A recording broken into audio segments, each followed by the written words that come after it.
morning. Thank you for calling Sunrise Hotel. This is Angelica. How may I assist you today? Hello, I'd like to make a reservation for next weekend. Certainly, ma'am. May I have your full name, preferred dates of stay, and room type? Yes, Gual. I'll be staying from September 23 to 25, and I'd like a deluxe room, please. Thank you, Miss Wang. Just to confirm, one deluxe room for 2 nights, September 23 to 25, under Erica Esgual. May I have your contact number for confirmation, please?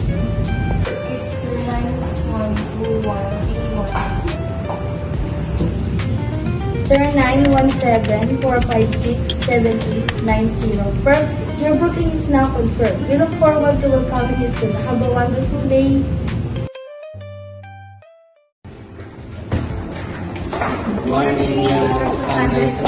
Morning, welcome to Sunrise Hotel.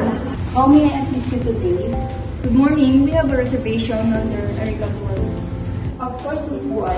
Please give me a moment to check your reservation. Check is being prepared. Allow me to share some information. Breakfast is served at our ground floor restaurant from 6 a.m. to 10 p.m. The fitness center is open for 24 hours and check-out time is 12 noon.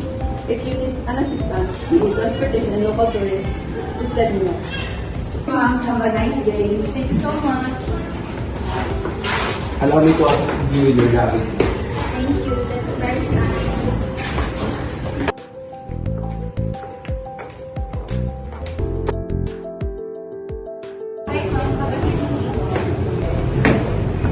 So for your check-in process, may I kindly have your ID?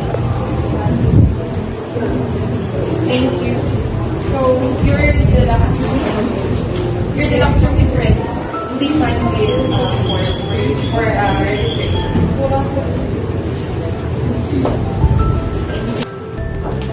Good morning. Welcome to Sunrise Hotel, Miss Buwan and Miss Gonzalez. If there's anything you need, don't hesitate to approach me or any of our team members. Your comfort is our top priority. Thank you so much. Good morning, ma'am. Miss Rivers and Here we are, your room 50. Thank you for choosing Sunrise Hotel, and we wish you a blessed day.